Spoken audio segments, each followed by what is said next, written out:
when we're disciplining, what is the end goal? What are we trying to get out of it? We're trying to think ahead. And we also wanted to, as best as possible, show the united front so that there wasn't sort of this good cop, bad cop, or she could play us off each other because dad was easy and mom was hard, or vice versa. Welcome to Startup Dad, the podcast where we dive deep into the lives of dads who are also leaders in the world of startups and business. I'm your host, Adam Fishman, and in today's episode, I had the privilege of having a candid conversation with Mike Smith. Mike is general partner and co-founder at Footwork, an early-stage venture capital firm. Previously, Mike was president, COO, and interim CFO at StitchFix, the online personal styling service, where he oversaw operations, styling, client experience, merchandise, and finance. Prior to StitchFix, Mike was COO at Walmart.com, overseeing all operations for a $5 billion division of Walmart. Mike is a husband of 28 years and the father of one daughter. In today's episode, Mike and I cover a wide range of topics, from the impact of childhood experiences on parenting to the journey of raising an independent and opinionated daughter. We also explore the delicate balance between professional pursuits and family life, shedding light on the lessons learned about the spectrum of discipline, the importance of presenting a united front in parenting, and the impact of geographic distance on family dynamics as your kids start to move away. From discipline to aligning parenting principles, Mike offers a wealth of wisdom that will resonate with all the startup dads out there. I hope you enjoy today's conversation with Mike Smith. I would like to welcome Mike Smith to the Startup Dad podcast. Mike, thank you for joining me. It's a pleasure having you here. Hey, Adam, it's a pleasure being here. And it's fun to have like this long time relationship that we've had with each other and to talk about topics that I'm not used to talking about, but I think are needed. Yeah, cool. That's why I do this show. You and I have known each other for many years now from like a board member relationship, and we've never really talked about parenting. So that's what we're here to do. So before we get into parenting, I wanted to talk a little bit about your professional background. You've had a long career as an operator and now as a VC. So just tell us a little bit more about that background. Sure. Going a little bit further back, I grew up in Virginia. I went to the University of Virginia for undergrad. And then first job out of school was in consulting at Anderson Consulting, now called Accenture. And then, I always thought that I would go to grad school if I was lucky enough to get in. So went to business school, moved out to California to go to Berkeley for business school. And then I would say first 6 years post-business school, didn't really find my career lane. I did 2 years at Morgan Stanley managing money for wealthy families. 2 years at a startup that frankly was a bad choice. And I didn't really understand like how to pick the right company, and my picking criterion wasn't great. And then 2 years doing corp dev, corporate development, which is sort of an internal function at a company that helps to think about mergers and acquisitions. And we had a venture fund. And unfortunately, that company, as a publicly traded company, started trading below cash. And so it didn't make sense to have a venture fund anymore or to do M&A. And so I was in this kind of in between, like really hadn't found my lane. And I got lucky. I went to Walmart.com in the early days. I'd gone to business school with a lot of the early Walmart.com folks, joined there when we were just about 100 people. We were doing 150 million in sales and had an awesome 9-year run. 8 years were great. The last year when I got passed over the CEO job, not that great, but learned a lot about that and the process and got to experience like hyper growth, but within a big company that was clearly, been around for 40 years and was a very successful Fortune 1 company. And then as a result of getting passed over the CEO job, like picked up my head and really thought about what I wanted to do next. Got really lucky that it was an amazing market for, call it, number 2 jobs with amazing founders who are working on super disruptive ideas, and joined StitchFix as employee number 5 as chief operating officer. And with Katrina Lake, the founder and CEO, and a great team, built that from 5 people to 10,000 people, from no revenue to $2 billion in revenue, and went public in 2017. But you just recognize, as you know, Adam, like company building is really hard, regardless of whether it's kind of up and to the right in the business performance. It's just hard to build a company. And I learned a lot there, which I'm now translating, hopefully successfully, as a venture investor. So I've been a venture investor for the last 3 years. We started a firm, my partner and I, Nikhil Basu-Trivedi, started a firm called Footwork. It's a $175 million fund focused on seed and Series A, early stage investing, generalist approach. We like a lot of different things and make, 4 or 5 investments a year. So pretty selective. And it's been a complete blast. So I feel like I've had this, unique career arc, but really kind of foundationally sort of about learning and people and hopefully having an impact as an operator before and hopefully now as an investor. What a great story and what a bunch of pretty awesome runs too. But not without some bumps in the road, as you mentioned, Nope. which is pretty normal for a long and illustrious career. So thanks for sharing that with me. I want to go all the way back in time. So you mentioned you grew up in Virginia. Tell me what life was like growing up and what your family was like. So my dad was a dentist in the Coast Guard. And so as a result of being in the military, we would move around a bunch as kids and family. So I have 3 siblings, 2 younger brothers and a younger sister. I was born in New York. After 2 years in New York, we moved to Southern California. We were there for 3 years. And then we moved to Kodiak, Alaska, of all places, and lived in Kodiak for 2 years, and then moved to Virginia and kind of settled there. And so my mom stayed home with the kids. My dad worked.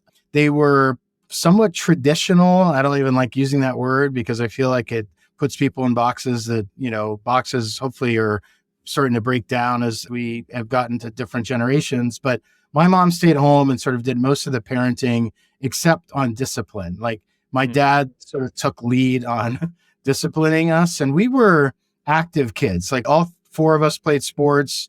We were all pretty social. And so I think there was parenting to be had and made. And so I really respect my parents. We're all really close as a family. So I feel fortunate. My parents are still together. And so I think a lot of what I got to see in my parents certainly has sort of influenced how I am as a person and my character, but also as a parent. Yeah. And then you didn't follow your dad into the dentistry profession, nor the military, it would seem like. So was that something that he advised you for or against, or did anyone kind of follow those footsteps in the family? No one followed the footsteps in the family. I think in the dentistry part, he was pretty clear that it's a very hard job. I mean, it's like you're looking at people's mouths all day. You're generally, dealing with hard situations, except for kind of the regular checkup. So it's not an easy job. And he made it known that it wasn't an easy job. And so I think we all walked away thinking dentistry is not the place that we wanted to spend our time. On the military, I actually did do Navy ROTC my first year of college. And I think that was some of the influence of, sort of serving the armed forces. Again, if you're a dentist, you're not out there on the lines, but like I think you have respect for the military and respect for freedom and some of the things that this country has afforded, folks. And so that was an influence. But no, none of us did sort of follow the specific footsteps. But I think my parents were super supportive of all of our different paths. And that felt like it gave us the freedom to really do what we wanted to do. I think in some cases, like families are lucky, in that you can do what you want to do because you have sort of a financial safety net of your parents or like how you grew up. We did not have that. And he made it very clear, but he also made it very clear that they weren't, my parents weren't super judgmental about what we were going to do, just so we would get a job and hopefully find some joy in that job and be able to support families if we decided to have them. Cool. And you settled in the Bay Area after grad school, right? Yes. And you've That's been right. kind of in the Berkeley area ever since. Is there anything about moving around as a kid that you were kind of like, I definitely don't want to do that? Like, that's not the lifestyle that I want? There was actually no negative influence on wanting to like grow roots and not move family around, with the exception of, my mother had some sort of central nervous disease. Like they thought it was multiple sclerosis initially. We're not actually still sure what it is because she still has some health issues.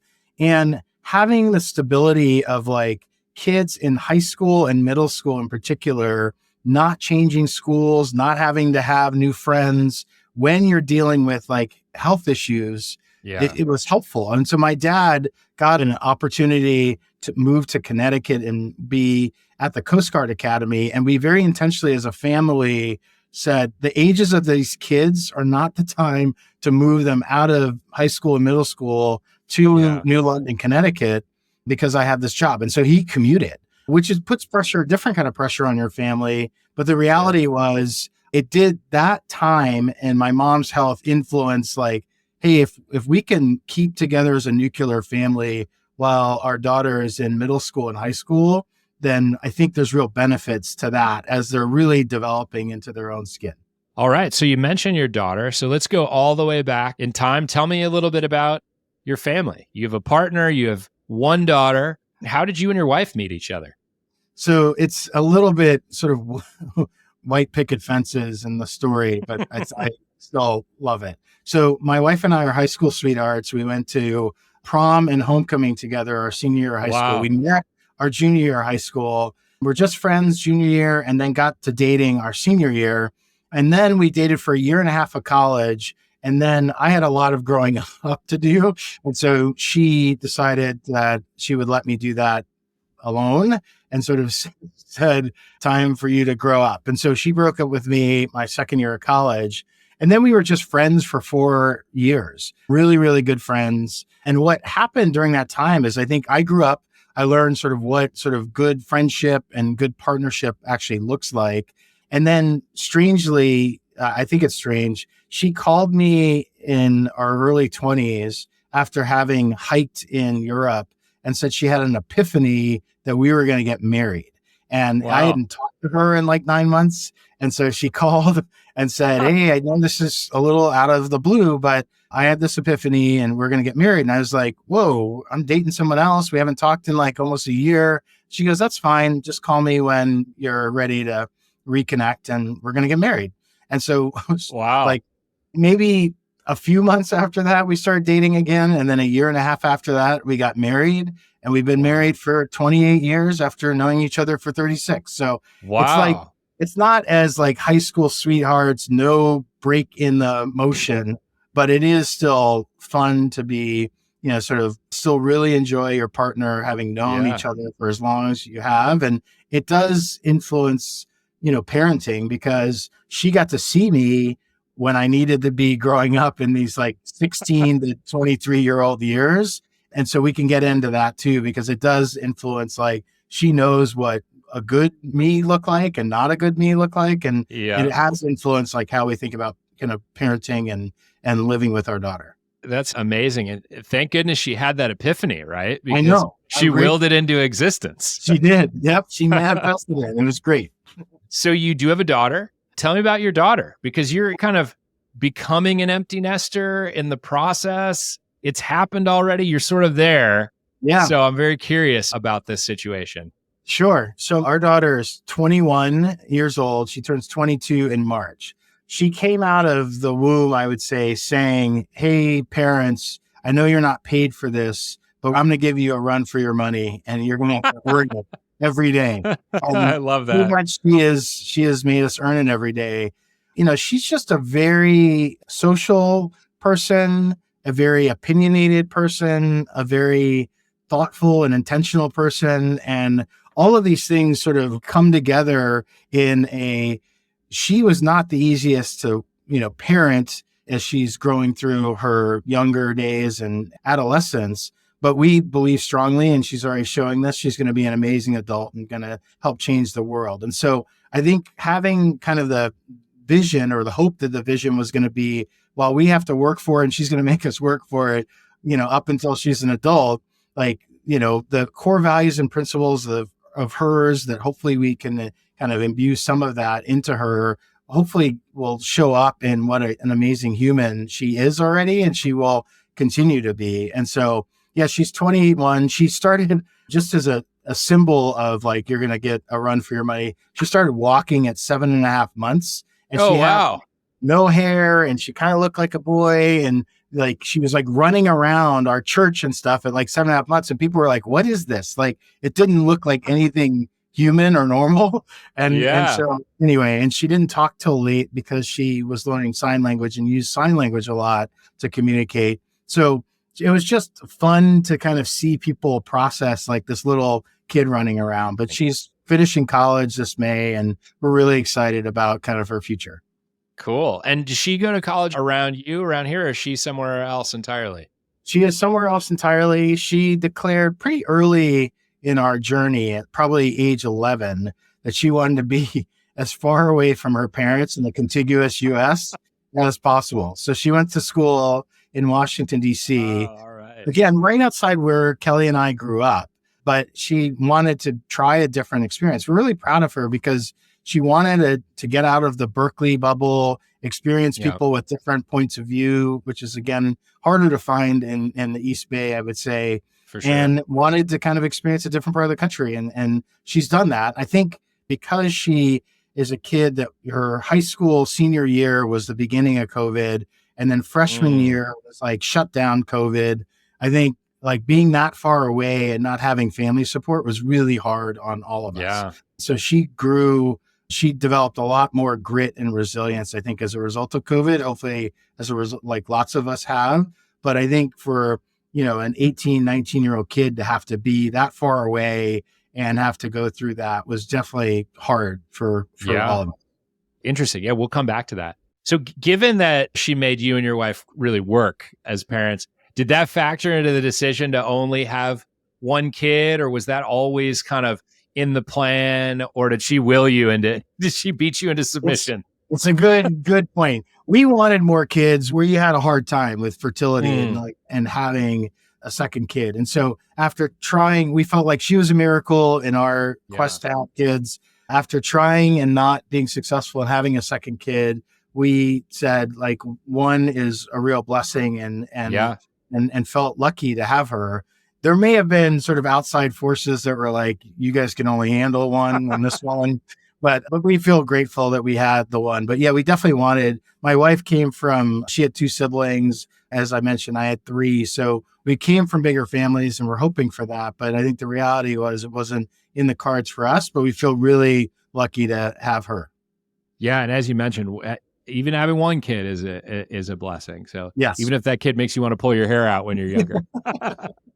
So, you mentioned your wife, whose name I think is Kelly. Tell me about what Kelly does. She has a pretty interesting volunteer career now. I think it's a volunteer job. And then tell me about what the decision was like for the two of you to start a family. How did you come to that decision again?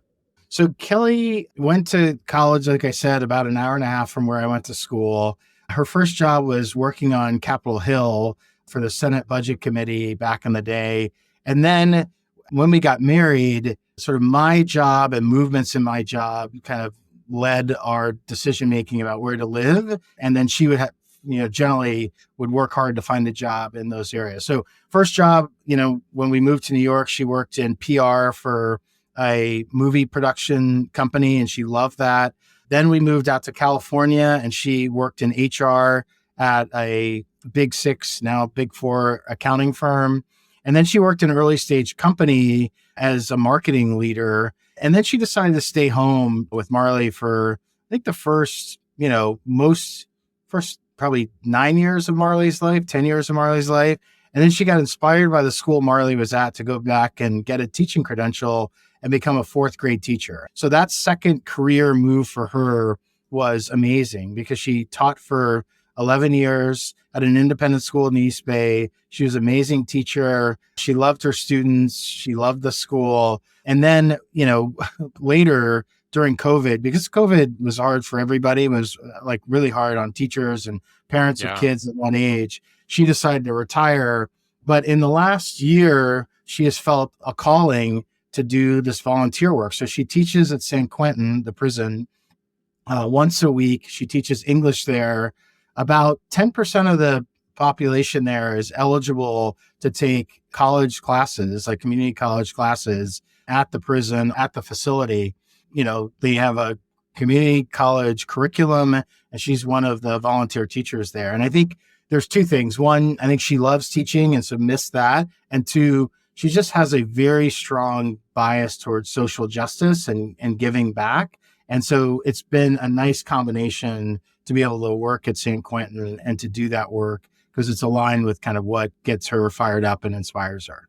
Yeah, what an amazing thing that she's doing too. I Yeah, mean, I am amazed. The school had a career fair maybe a couple months ago. And so it was the first time I've been to San Quentin, and I got to meet some of her students that were doing like almost a science fair. And it's just amazing. Like, people make missteps in their life, and, forever they're, you know, stuck with that misstep at times.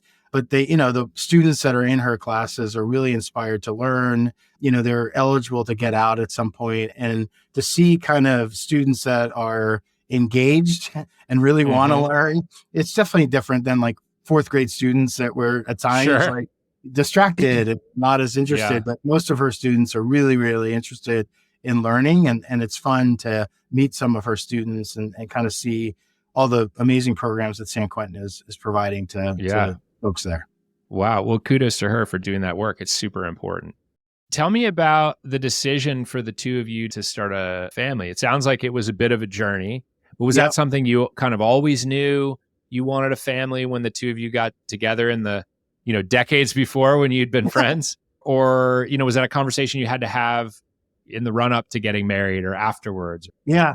This is again back to the picket fence story. We were working on names of our kids in government class in senior year. We would sit in the back of the class and pass, notes back and forth to each other saying, "Hey, I'd like to see you after class," or, "Hey, what if we had a boy? What would the name be? If we had a girl, what would the name be?" So Marley was named, honestly, in senior year of high school. And so we did think that we wanted a family. We were excited about having a family. We hoped we would be really great parents, even though there's like no book or kind of scorecard for that. And so, yeah, it was not anything we discussed. We just kind of assumed that we would have a family, and that, we also assumed with like, very little understanding of how fertility works, that we would just have as many kids as we wanted to have. And so it Yeah. was really interesting and hard to go through, the level of difficulty of not being able to have kids at the rate and the decision that we wanted.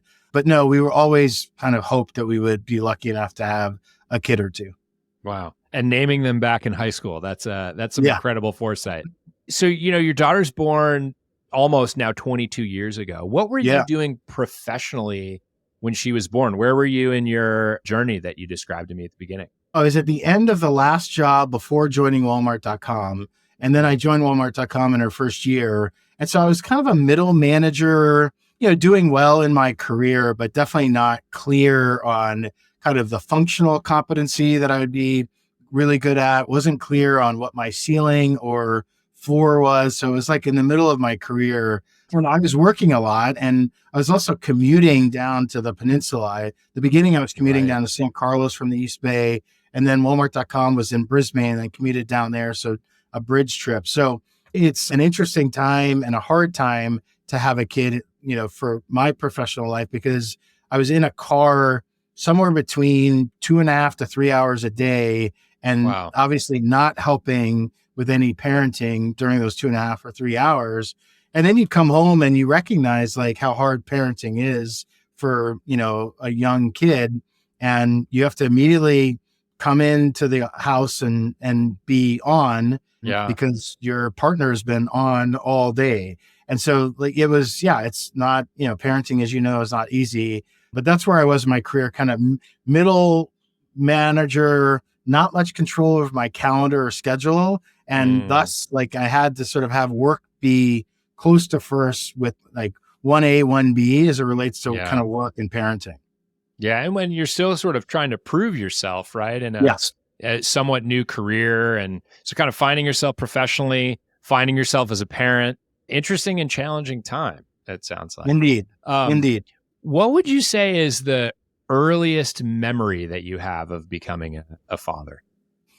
I mean, I think it was in the delivery room, partly because I had a friend ask me if before, we went to have Marley, ask me whether I got nauseous or something with smells. And Mhm. he said, "Hey, if you do, just like stay upper body and cheerleader versus like going to see your kid's head when it's coming out." And Right. so as a result of that, I didn't listen to my friend, and the nurse said, "Hey, do you want to see your Marley, she's coming out. And I said, yes. And the earliest memory of being a parent was almost passing out in the delivery room, which would have been more than a little embarrassing. It's still embarrassing telling the story now, and embarrassing to our family, as Kelly has told the story many times about how I almost didn't, wasn't conscious, upright and conscious for the birth. But that was the earliest memory of like being a parent, because it was so, amazing. Like birth is amazing, and the professionals that help you get there, the power and just the strength that, Kelly had during it, all of it's just like a surreal experience. And then I think probably the next memory is like literally, because she walked so early, just like being at the playground, being on the monkey bars, running around with her.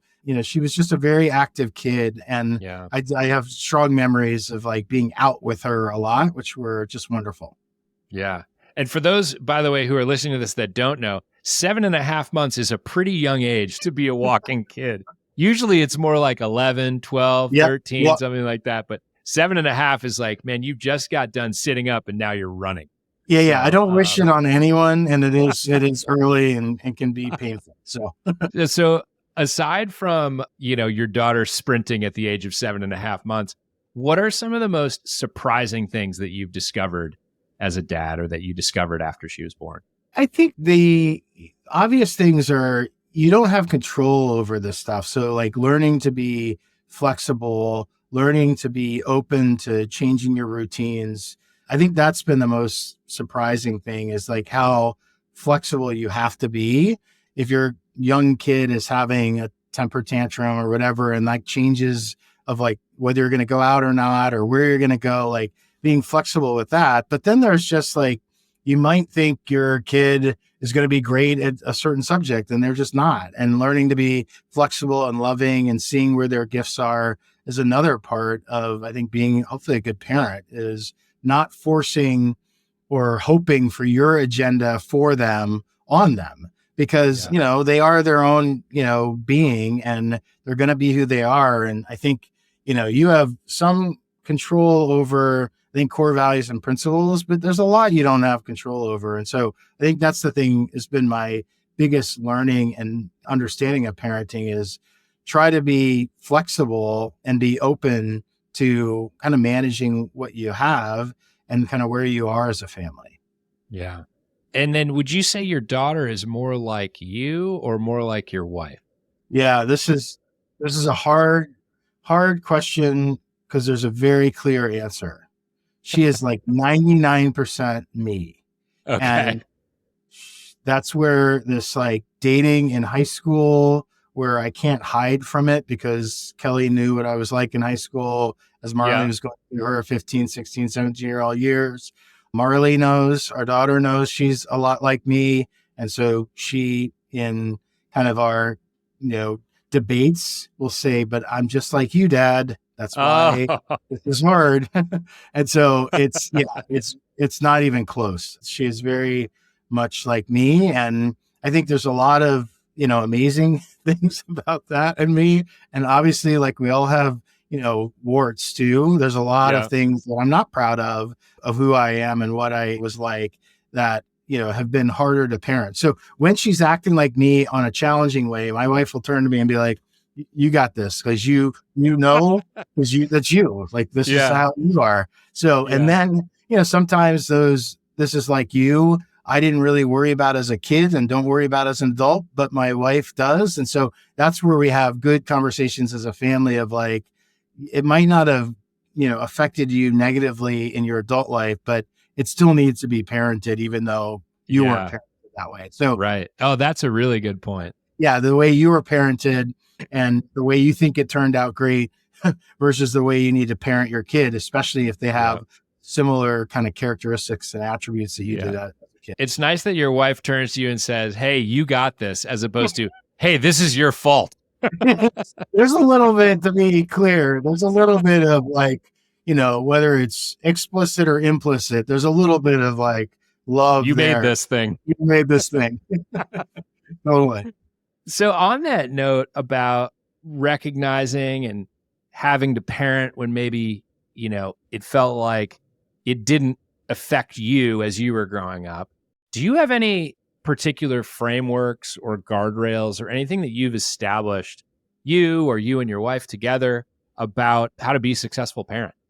I don't know what I elevated as much to like a rubric or a framework, but more just Sure. like kind of a philosophy maybe, which is, you have to parent to where your kid is. Like, you have to really understand where they are in their development, where they are in executive function development, where they are in life, where they are in happiness. And so taking these macro things into account, I think are really important in parenting.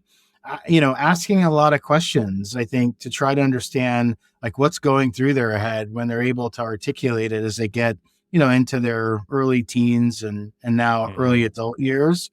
Building trust, I would say, with them. I think there are parents, and this is not meant to be judgmental, but like there are parents that want to be their kid's best friend. And then there's parents that want, their kid to be kind of scared of them because it allows them to discipline in the way that they want to discipline. And I think Kelly and I have tried to develop a philosophy of like building trust and listening, and where you can come to us for almost any topic, if not all topics, but that there is still a line of respect. And when, we are your parent, not your friend. And over time, I think we've gotten more friendly, but I think we tried to draw this line of respect, but also while building trust so that we could parent. I think it's really hard to parent if you don't know like a lot of what's going on in their life.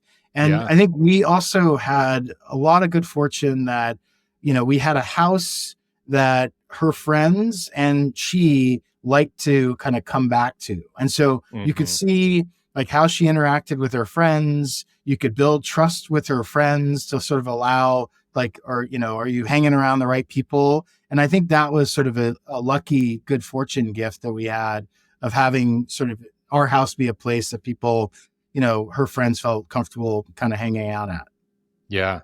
One of the things that you mentioned, which is a little bit on this frameworky topic, is you talk about the importance of communication, and you talked about the importance, this is in our sort of prep for the show, you talked about the importance of aligning with your spouse on some of those really tough parenting conversations that you have to have. So tell me a little bit more about that. Well, it goes back to what we, talked about going all the way back. My dad was a hardcore disciplinarian. And while we would act up, as a lot of kids do, we would sort of be grounded or be in trouble. And we were kind of scared of my dad for sure. I mean, one story that leads to sort of how we aligned, my dad, there were 3 boys, and my sister wasn't born yet. We were coming back from, I think, a baseball game or something. And my dad, we were acting up in the car. My dad literally pulled off the freeway and left us at a rest stop, like told us to get out of the car. And that's the tough love approach. Yeah, exactly.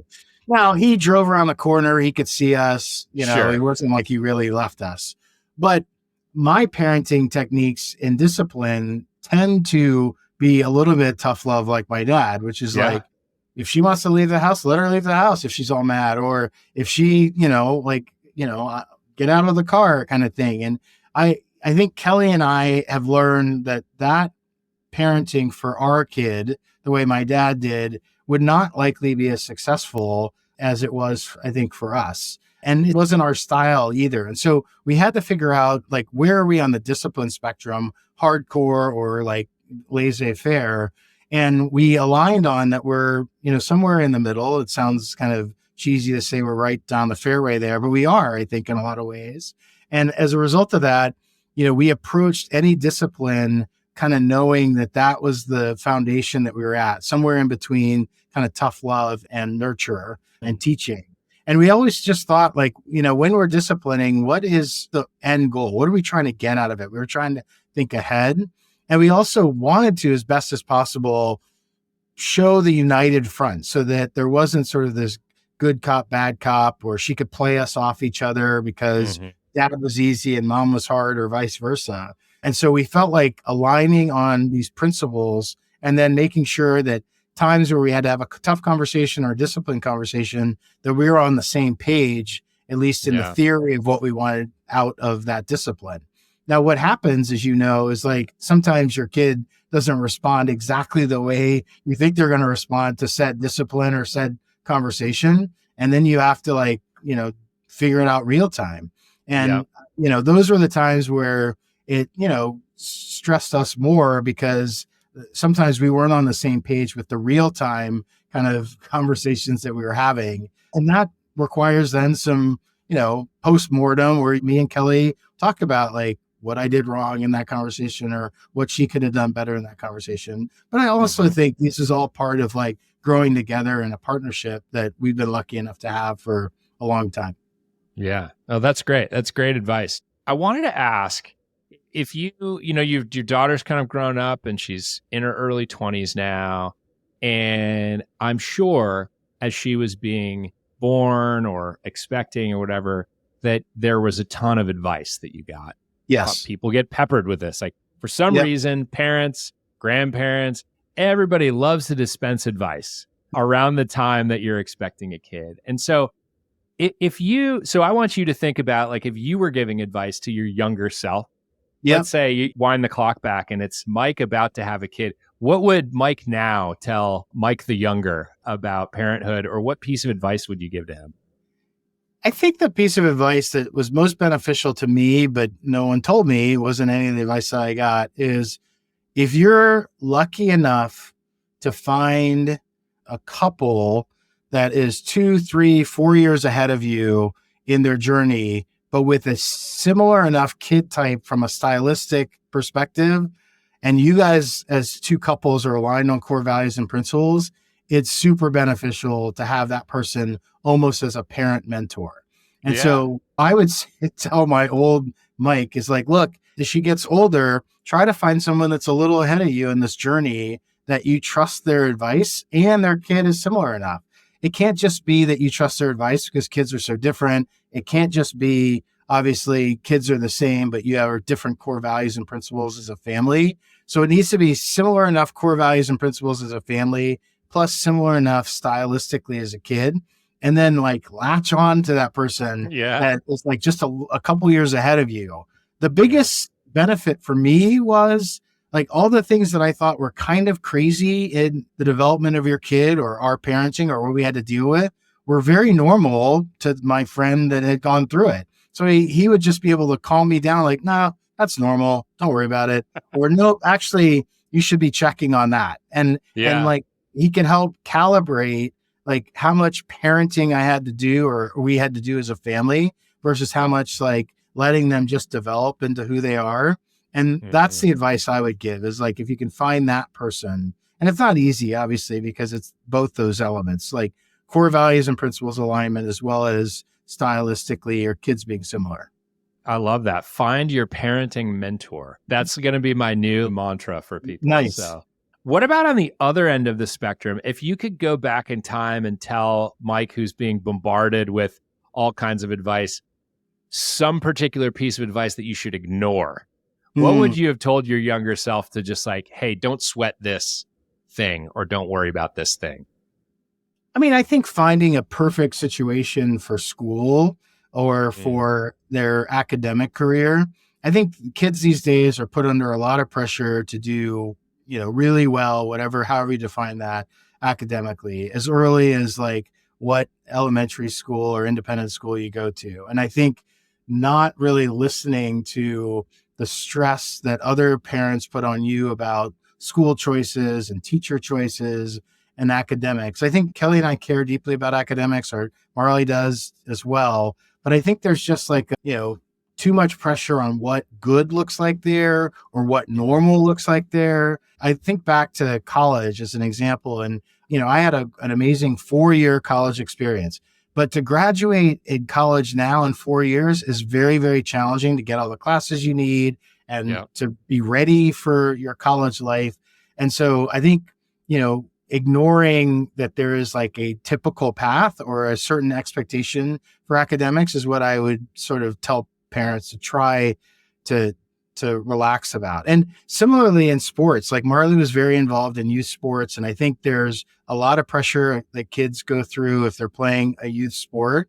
And I think it's because parents, in a lot of cases like to live through their kids. Yeah. And they think there's like a certain path or certain way to get them to be a Division I athlete. And obviously the numbers show there's not that many kids that are able to get to that level of competition. Not sure for a lot of kids that's even the right path for them.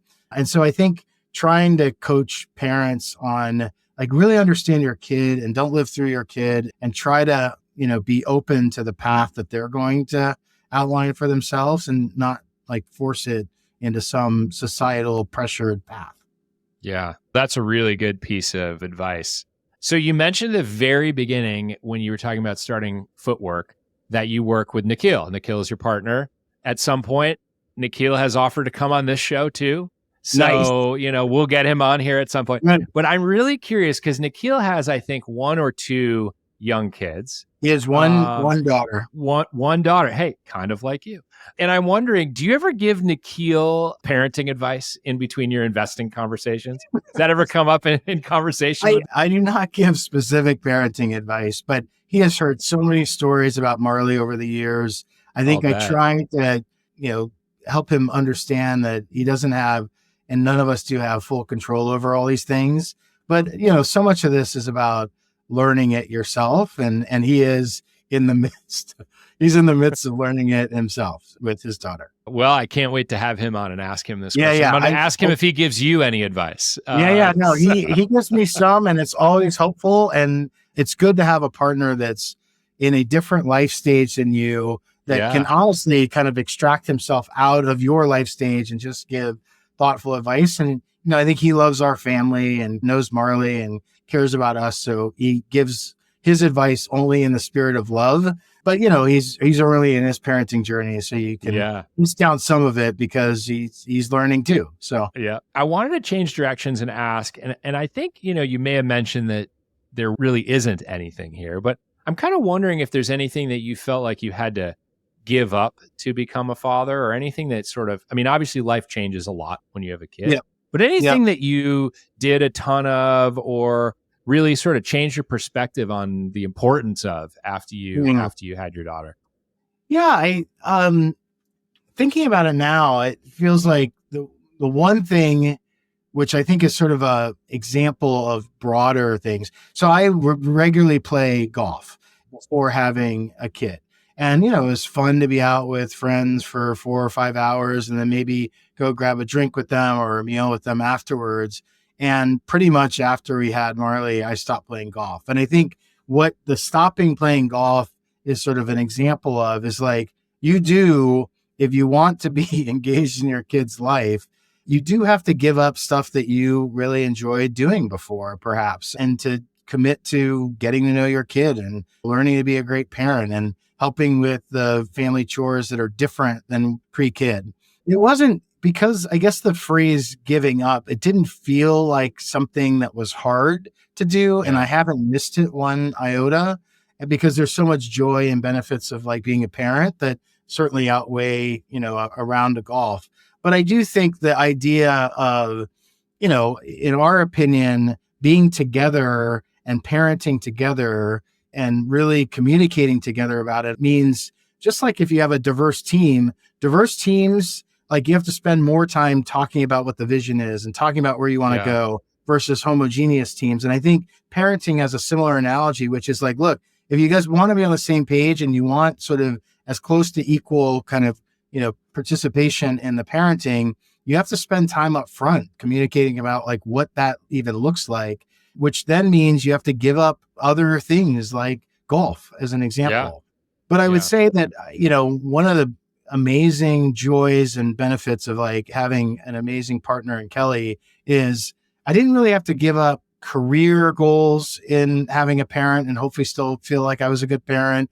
I think in some ways my career goals and my choices have motivated Marley because she got to see, an amazing founder, CEO, and Katrina Lake, the founder of StitchFix. And she's been really inspired by Katrina's journey and has her own desires to be an entrepreneur at some point. And that's been wonderful. So benefits of actually showing her what my work looked like.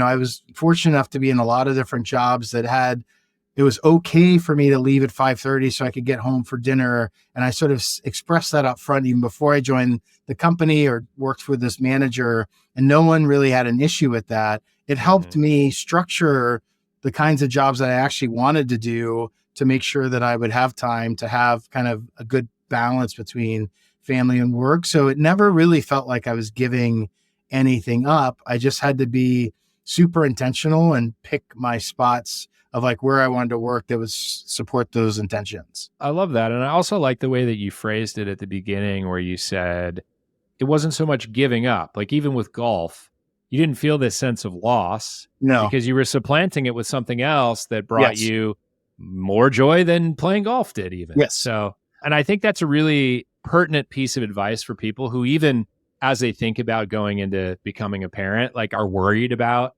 how their lives will change. Yeah. You kind of don't care when your life changes because you're like ready for this other amazing thing that's coming into it. So I wanted to ask you, you know, as your daughter has kind of gotten older and as she's left the house and you mentioned she's in her last year in college, like how are you and Kelly spending your time now that you don't have like another human being in your house? And what's that transition been like to kind of suddenly look around and be like, well, it's just us. There's no one here in the room that's depending on me anymore. Yeah. I would say there's some significant changes and then some minor changes. Significant changes is, you know, she was, as I mentioned, a big soccer player. So most Saturdays and Sundays, we were on the soccer field watching her play, and that brought us a lot of joy. So it freed up a lot of time on Saturday and Sundays to just be together. And, you know, we really like entertainment. We like to hike. We like to get out. And so it just allows us to do more like consuming, you know, watching sports or watching a good movie or watching a good TV show or just being out of the house together, not watching soccer. So those are the biggest changes.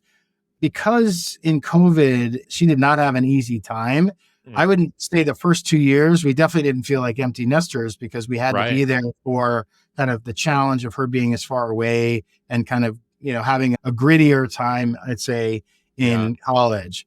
I'd say now, as she is getting ready to graduate, our time with her, like she really wants to use us for life skills. And so we have like a weekly meeting that we pretty much do it monthly versus weekly because either her schedule or my schedule, where we talk about her budget and like how she manages money. We talk about sort of how is she doing on sleep and working out and eating, the important things to sort of build a good foundation to being an adult.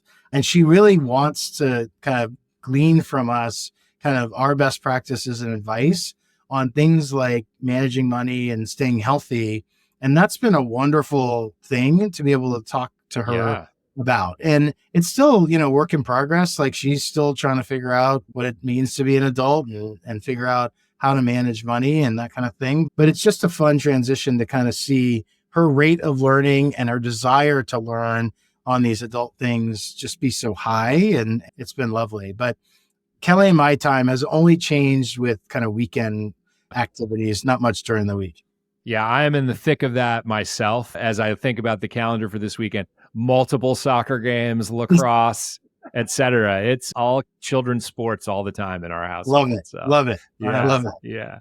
How amazing, too, that Marley's kind of reaching out to you and expressing interest in this in her early 20s. I mean, now you can have some confidence that she won't be still building life skills like in her 40s.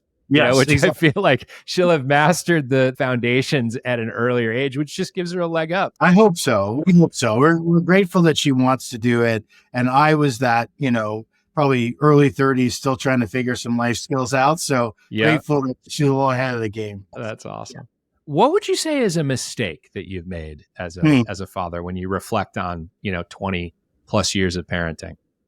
I think the biggest one was Kelly and I took some pride in like sort of making really good decisions as young people and pride in sort of, you know, being relatively goody two shoes. And I think what it then translated to for us is if she made a mistake, her not feeling as comfortable talking to us about that mistake because her parents didn't do that. or Kelly and I really open to hearing that mistake because like we were so great, growing up. Mhm. And that's like, I think one big mistake, because I think you don't want to present in a way that you're not, but you also don't, as much as possible, you don't want to cut off communication. You don't, to my earlier point, don't want to cut off trust to have these conversations, like be, open, and we can learn a lot and how to be helpful if you're going through a hard time. And, I think that's something, as I look back on, I don't think I would have like talked about all the dumb things I did in high school, but I certainly wouldn't have been so full of pride for how great I was, in high school, in my early days either, because I think it just gave the sense of like, can I really talk to my parents about X, Y, or Z if they didn't do X, Y, or Z, or they didn't make X mistake? And I would have definitely been less proud about my, all the great things I did, and try to leave more room for conversations about the hard things that were going on for her, so that we could help be good parents in those situations too. Wow. That's a really great example. Other thing I wanted to ask you about is that you mentioned a little bit in our prep about how to talk to and introduce the concept of privilege. You mentioned philanthropy and things like that. So how did you think about that with your daughter, and how did that manifest? Yeah, I think we're still a work in progress on it. I wouldn't give us high grades on it yet, because I think, there's all sorts of different, to your earlier question about advice, there's all sorts of different advice that you get as you, get wealthier or get more privilege. Some people say, hide it from your kids, don't show it to them. Some people say, show everything to them so that they can get more comfortable with it. Some people are very comfortable kind of doing really privileged things early in a kid's life, and because they've earned it, and as a family, and they want to be able to enjoy life in that way. And I would say the way we tried to introduce it was understand kind of readiness to handle. And I would say even like the way we flew to vacations, the places we stayed, we probably went earlier on that and showed some of that privilege earlier than she was ready. And I think then it just requires you to be like, that is a gift. Try not to believe that you deserve that or something, Right. or we deserve that. And so it created kind of challenges on like, how do we talk about these things, still enjoy them, but talk about these things in a global sense? Like the rest of the world doesn't really, is not able to do these things, and we should be really grateful for that. So I think it helped with understanding gratitude. I think where it hurt was like expectations, and like, is this the way we should always go? And then on the philanthropy one, and this is going back to, a question about mistake, we tried to introduce our thoughts about philanthropy to Marley earlier than she was ready to handle it. Meaning, we have been really fortunate with some, amazing company performance that allowed us to sort of have financial flexibility beyond what we ever thought we would have.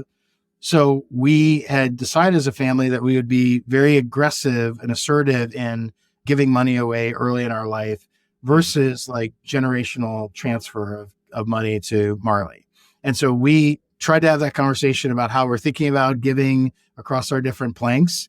And as you might expect, a 17 or 18-year-old, when they hear, wow, we have this much money and I'm not getting a lot of that money, that's kind of hard to process, Yeah.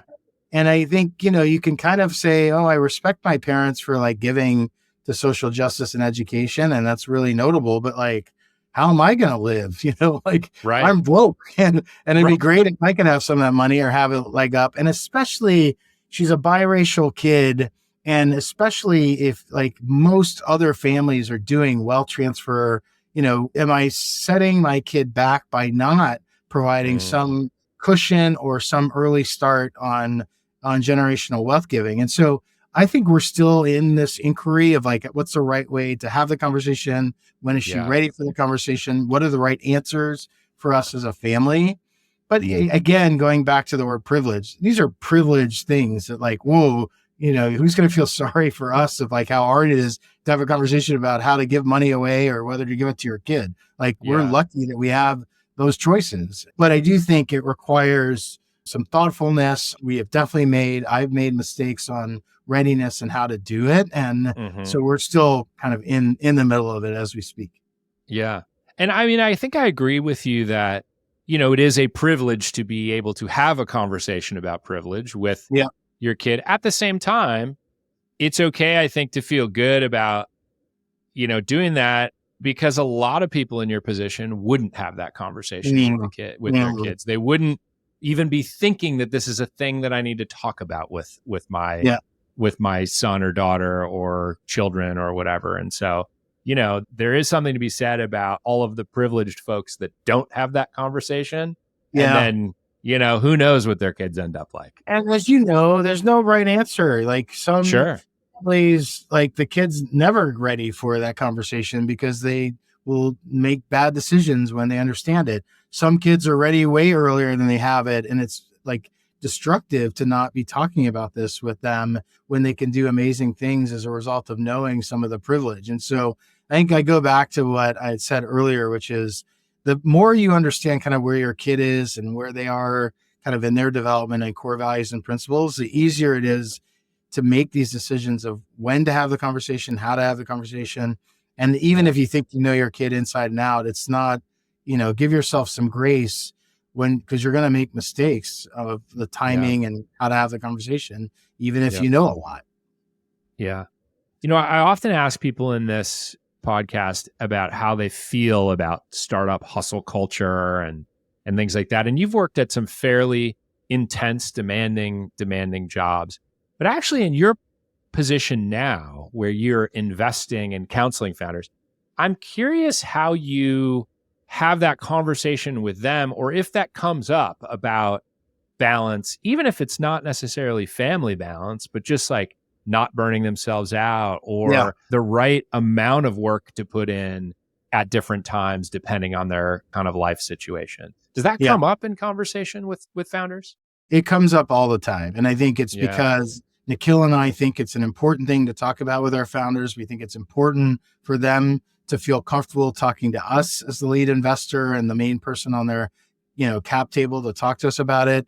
The worst thing you can do is not talk about it, have a founder burn out and be like, I'm done. Because that's happened. I've seen it even before I was an investor, and certainly seen it as an investor too.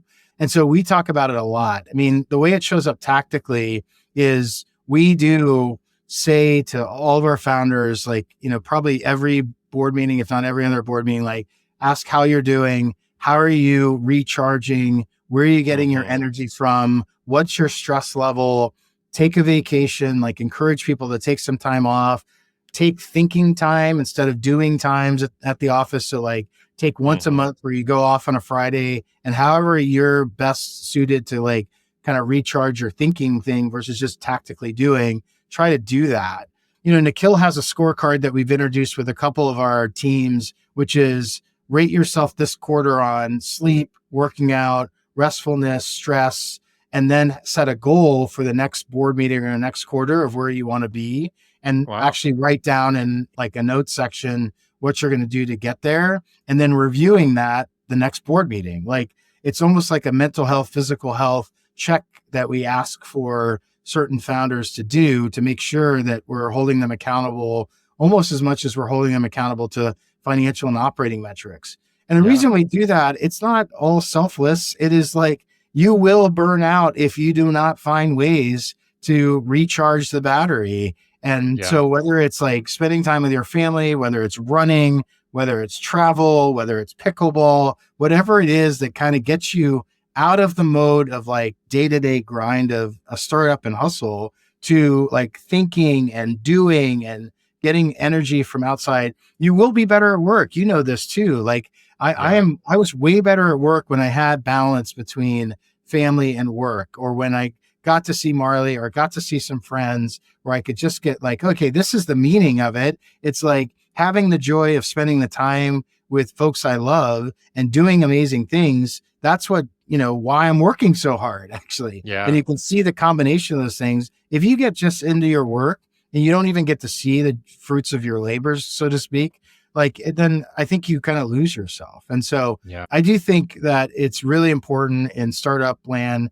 It's really important, as you suggest, Adam, whether you're married or not married, kids, not kids, like whatever those kind of pick me up, recharge like moments are for you, to take the time and do it, or otherwise you're going to burn out. And it's amazing how many founders early in their career really think that they can not have to worry about that. We have a founder in our portfolio today. It's like every time we're like, you really need to find kind of times to recharge. And right now he doesn't think he needs to, but I think he still needs to, because I think it's hard to run these, each company is like 8-10 year life. If you're going to get to an exit, it's hard to run that hard, that fast for that long. And so we try to encourage people to like take some time to like reflect.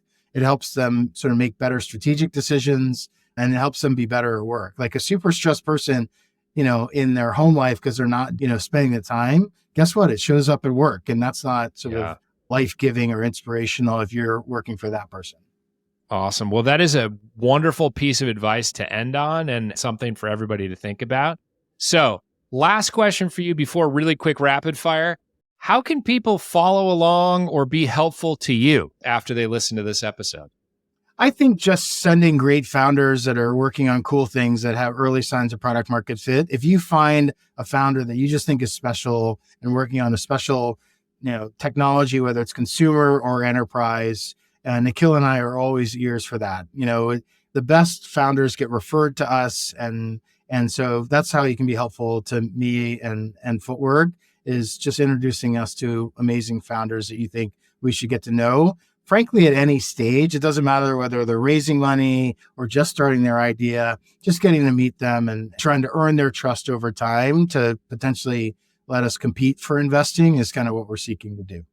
All right. Awesome. Will do. And we will link to Footwork in the show notes so people can know where to find you.